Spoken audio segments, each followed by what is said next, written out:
Dobrý deň, zdravíčko. Zdravím vás. Takže dneska sme si priviezli zase zaujímavého hostia do nášho nejakého krátkeho rozhovoru. Jeho meno je pán Norbert Takáč. Dobrý deň. Zdravíčko. A v rámci tohto rozhovoru sa ideme baviť trošičku o tom, že kto ste, odkiaľ pochádzate, z takého, akože myslím, že segmentu. Budeme sa baviť samozrejme, že trošičku aj o investíciách. Takže na úvod, aby sme mohli predstaviť v podstate, tak viete nám povedať, že čo robíte, aký je váš segment? Áno. Veľmi pekne ďakujem v prvom rade za pozvanie a za túto možnosť. Ja som advokátom, mám vlastnú advokátsku prax vlastne už od roku 2009 a toto je vlastne hlavná nosná činnosť moja každodenná, takže tomuto sa venujem v plnej paráde.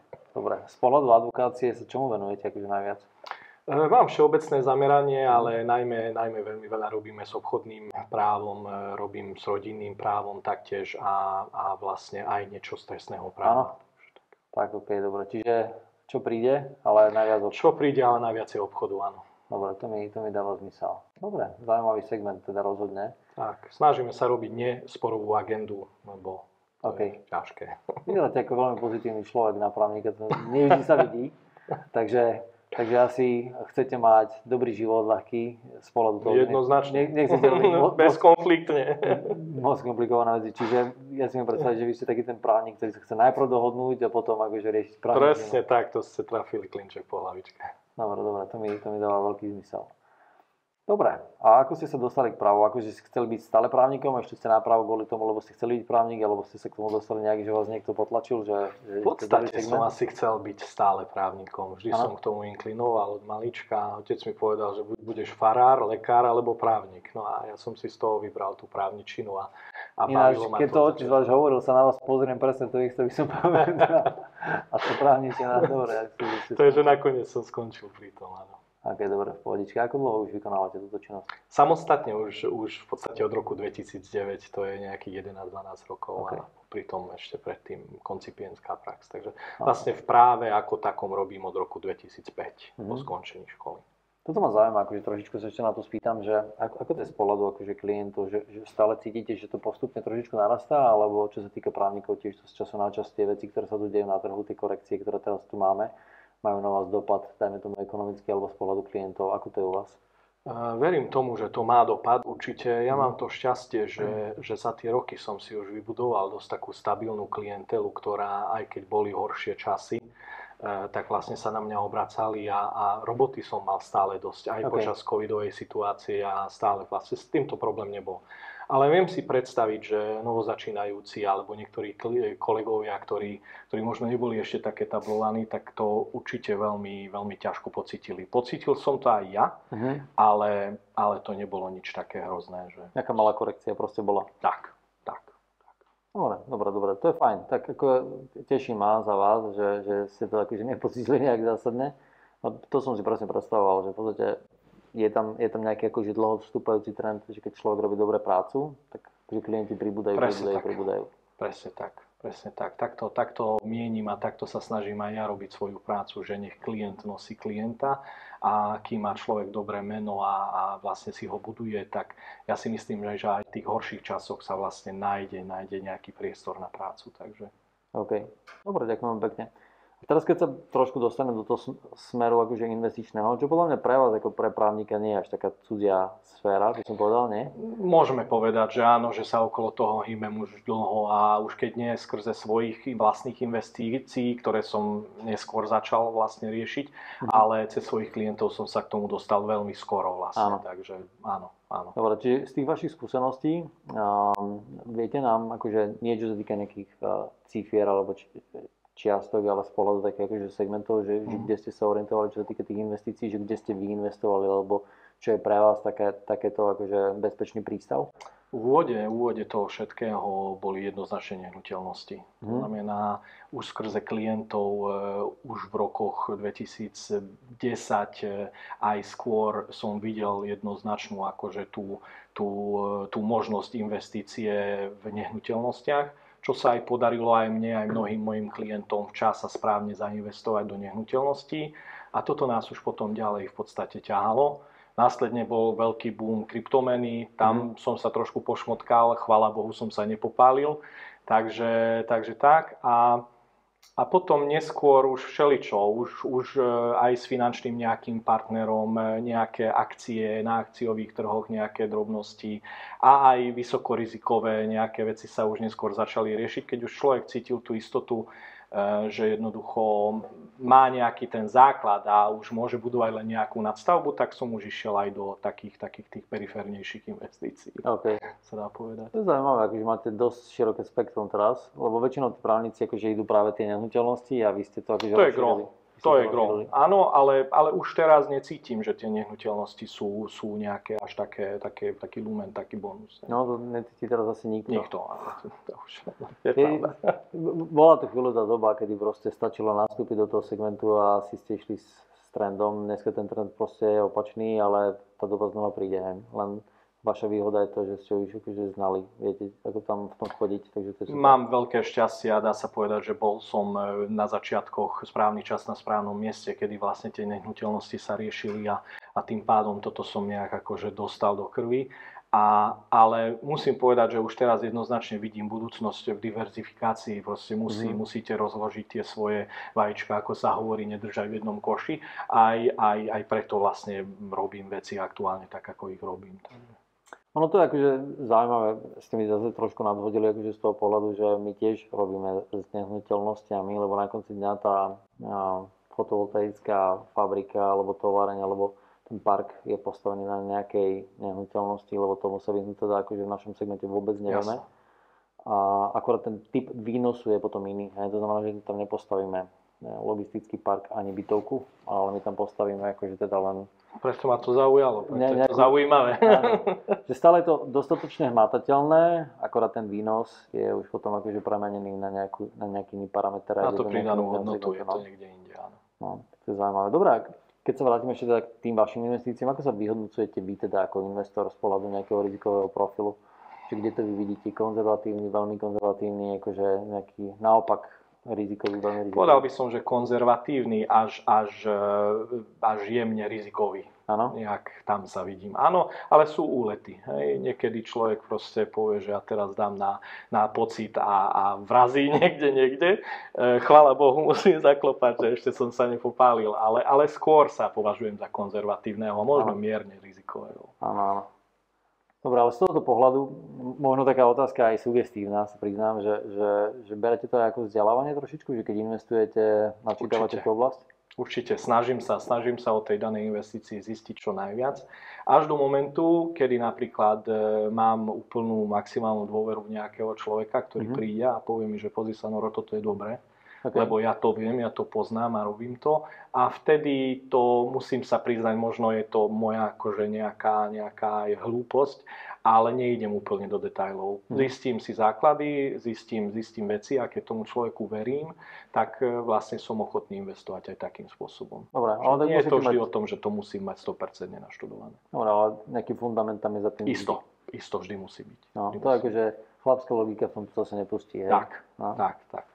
Dobre, to je fajn, podľa mňa to je veľmi rozumné nastavenie v podstate toho rizika, že nemať ako keby také klapky na očiach, že toto nie, alebo toto nie, a na druhej strane v podstate si viete vyhodnotiť, že či je za tým niečo, alebo či za tým nie je naozaj nič, lebo aj také investície sú. Áno.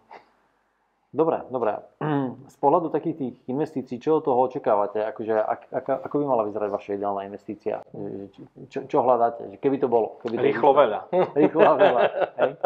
To potom není málo rizikové. Tak, presne tak. Ale že rýchlo veľa a bez rizika ešte. Áno, to by bolo ideálne. To je ideálne. Áno. Keď sa zapýtali na ideál, tak to by bolo... Áno. To je univerzálna odpoveď. To som sa ani pýtať nemusel. Tak. Ťažko povedať, vždy to závisí od danej investície a od daných podmienok, ale nejaká jednoznačná návratnosť.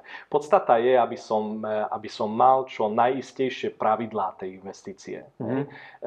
Prispôsobím sa aj tomu, keď bude návratnosť 10-ročná, povedzme, ale musím vedieť presne dopredu, že za akých podmienok a aká. A v tom prípade vždy rozhodujem podľa tej aktuálnej investície, aktuálnej situácie aj doma, alebo som jak to povedal. Dáva zmysel, no. Ono samozrejme, že tí ľudia alebo investori chcú vždy čo najrýchlejšie, čo najviac, s čo najmenším rizikom, ale na druhej strane tam je nejaká hranica, kde sa to začína ako keby štartovať z pohľadu toho, že kedy to je atraktívne. Samozrejme, že nikto, som sa ešte s tým nestretol, že by chcel prísť o peniaze, to znamená, že toto musí byť akože isté, že vráte sa naspäť, mám ich doma. A potom to B je to, že musí tam byť nejaký výnos, ktorý proste je nejaký. A teraz otázka na vás, že v tejto dobe, kde by ste chceli mať ako keby zhodnocované svoje peniaze na povedzme nejakom horizonte 3 až 5 rokov? Myslíte v nejakom akom investičnom akože portfóliu alebo percentuálne? Percentuálne. Ťažko povedať, ale myslím si, že ročný nejaký výnos investícií okolo 10-15% by bol akože podľa mňa priateľný určite. V tejto dobe? V tejto dobe aktuálne. No, táto doba je taká divoká. Áno, ale ja si myslím, že 10% je niečo, čo by mohlo byť reálne. Áno. Ináč nás to trošku vracia do 80 rokov, či si to pamätáte? Málo. Hej, ale ste prišli akože vtedy do banky a tam vám dávali akože 17%. Dneska to toľko nie je, ale akože v zahraničí... Terminované vklady. Áno, ale už to začína byť toľko aj v bankách. To je akože trošku divoká doba, ale verím, že sa to vráti do nejakého štandardu. Tiež si myslím, že sa vráti, áno. Dobre. Keď sa bavíme o tej energetike a investovať s nami, tak akože na základe čoho ste investovali s nami z tých vecí, ktoré ste už odkomunikovali? No, alebo z čohokoľvek iného? Áno. V prvom rade som veľký fanda všetkých nových technológií a všetkého nového, takže toto som jednoznačne vždy za. Sám som zainvestoval na vlastnej nehnuteľnosti do veľkej fotovoltickej akože elektrárne, lebo som to jednoducho mal prepočítané na centa, vedel som, že tam sa jednoducho prerobiť nedá. No a keď vlastne prišiel aj človek, ktorému dôverujem a sme sa o tom porozprávali a začali sme to spolu riešiť, tak v podstate dá sa povedať, že po prvých 5 minútach som vedel, že je to niečo, čo by ma zaujalo a v čom vidím jednoznačne budúcnosť. Tá energetická kríza tomu len dopomohla a vlastne čistejšiu elektrívnu energiu ako zo slnka veľmi ťažko môžeme hľadať. A je vlastne to nevyčerpateľná zásoba tej energie. No. Takže tieto boli hlavné také tie body, ktoré ma presvedčili, že áno, určite do toho chcem ísť. Áno, ináč ľudia to častokrát posudzujú len ekonomicky, ale zabudli na dve veci, ktoré podľa mňa sú kľúčové k tomu.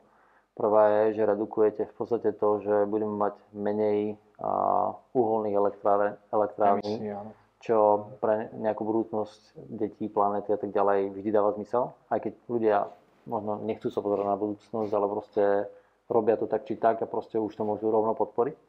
A druhá vec je aj to, že keď podporujete nejaký konkrétny segment, dajme tomu akože fotovoltaiku, tak keby v roku 2000, ja neviem, 10, 11, 12, málo ľudí vie, ale keby vtedy neexistovali nejaká podpora z Európskej únie, tak sa tam nikdy nenalejú akože peniaze a nikdy tá technológia nebude mať takýto akože rast a nikdy nezažije akože ten boom z pohľadu toho, že veľa fabrík začalo produkovať a tým pádom máte lepšie technológie, nižšie náklady a už to rastie, už to ide dopredu. Hej. A tam, kde sú peniaze, tak tam technológie proste akože sa stále ako keby klesajú na hodnote z pohľadu teda akože ceny alebo nákladov na výrobu. Tým pádom je to dostupnejšie a tým pádom je to viacej a viacej, je to fajn. Určite. A proste je to taký kolobeh, keď teraz začnete akože štartovať, tak to akože prinesie pre každého niečo a preto my to robíme ináč. Oni všetci myslia, že len peniaze, no tak z finančného hľadiska to je veľmi atraktívne. Musí to byť. A keď mi niekto ešte 5 rokov dozadu povedal, že sa dá robiť 10% ročne, si hovorím, že nedá. Energetika je trošku iná z tohto pohľadu. A dá sa ešte aj podeliť s klientom a ešte aj zarobiť v podstate na tom. Ale nakoniec naozaj tá kľúčová hodnota je v tom, že proste tu prinesiete niečo, čo tu ostane. Tak, má to budúcnosť, má to perspektívu. Dobre, mne sa to veľmi páči. Dobre, a vnímate nejaké rizika z pohľadu investície do práve energetického odvetvia?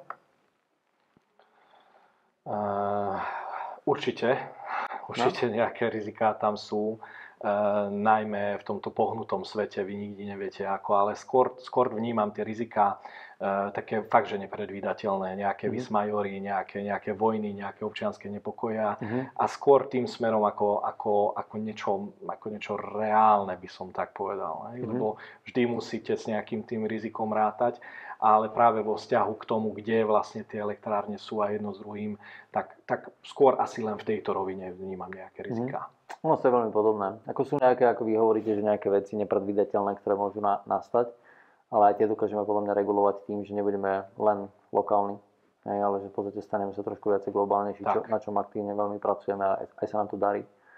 Alebo som sa aj do určitej miery bál, sa priznám, akože toho, že tá energetická bublina, ktorá tu bola akože rok dozadu, spôsobí to, že tam bude nejaký extrémny výkyv do opačného smeru. Bol, ale nebol vôbec extrémny z pohľadu tých predošlých cien a ukazuje sa to, že proste tá cena tej energie si drží svoju hodnotu a evidentne aj bude musieť držať, lebo je plne dopyt, bodka.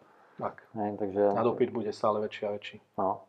Takže z tohoto pohľadu sme prišli na to, že je to predsa len odvetvie, ktoré si zaslúži svoju pozornosť a rozhodli sme sa pokračovať a nechceli sme patriť do tej kategórie takých tých, že rýchlo vlezieme niekde, urobíme na to nejaký výnos a vrátime sa naspäť. Preto sme nikdy nesnažili sa prekupovať nejaké solárne panely, nesnažili sme sa robiť nejaké montáže na strechy, pretože je to akože boomová záležitosť, ktorú ľudia naozaj krátkodobo vnímali, že treba to robiť.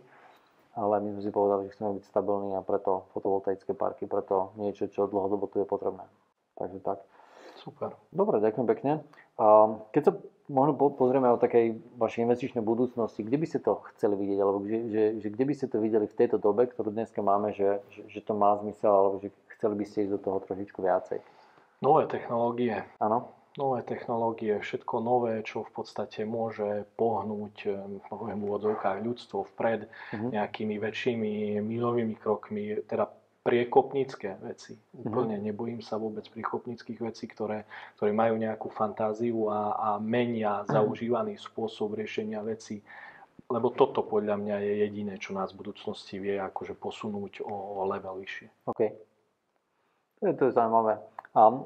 Teraz mi to akože nadhodilo takú otázku, ktorú som sa ešte predtým nepýtal, ale ako vnímate to, že je tu nejaká slovenská spoločnosť, kde ste investovali do slovenskej spoločnosti a sa môžete porozprávať priamo aj v podstate s majiteľom, alebo viete si ho kedykoľvek dostať pred stôl, na telefón, alebo akokoľvek potrebujete. Je to plus, minus? Je to určite veľké plus. Je to plus? Je to určite.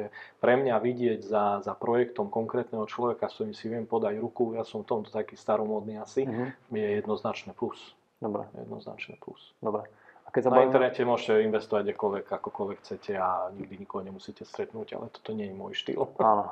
A keď sa bavíme o tých nových technológiách, tak keď sa bavíme o tomto nejakom prepojení, je tam niečo také, ktoré máte teraz niečo v merku? Nemusíte byť akože konkrétny, ale možno aspoň segmentovo. Určite je veľmi zaujímavá umelá inteligencia aktuálne do budúcnosti a podľa mňa presne energetika všeobecne. Či už vodík, či už tie solárne panely a uchovávanie energie. Akým spôsobom by sme vedeli tú energiu uchovať, keď ju už raz vyrobíme, tak aby sme nezaťažovali ďalej životné prostredie. Teda aj istým spôsobom zelené technológie. Dáva to zmysel. Dobre, a teraz úplne posledná vec, ktorá ma zaujíma, že vy a nejaký dôchodok a vaše investície, ako to vidíte? Určite sa nespolieham na štát, to poviem na rovinu a úplne rovno. Áno, riešim vlastne svoje dôchodkové zabezpečenie, riešim aj štandardnými dôchodkovými sporeniami a myslím si, že moje portfólio je dosť diverzifikované, že by to malo uniesť. Ale áno, nejaký ten nadštandard by som si rád doprial práve teraz aktívnymi investíciami, ktoré mi možno dovolia, aby som nemusel robiť do 70-ky, ak niektorí naši spoluobčania. OK, no, tak ako nikomu nerad prenechávam túto pozíciu, ale ak sa budú spoliehať na štát, obávam sa, že si ju nájdu, no. Jo, bol. No dobre, máte to premyslené. Myslím. Aspoň do nejakej miery, ale ja vám verím úprimne, že sa vám to veľmi rýchlo podarí. Dobre, za mňa všetko. Veľmi príjemný rozhovor. Ďakujem veľmi pekne za takú tú energiu, ktorú ste do rozhovoru doniesli a teším sa na spoluprácu. Ďakujem veľmi pekne. Dovidenia. Dovidenia, všetko dobré.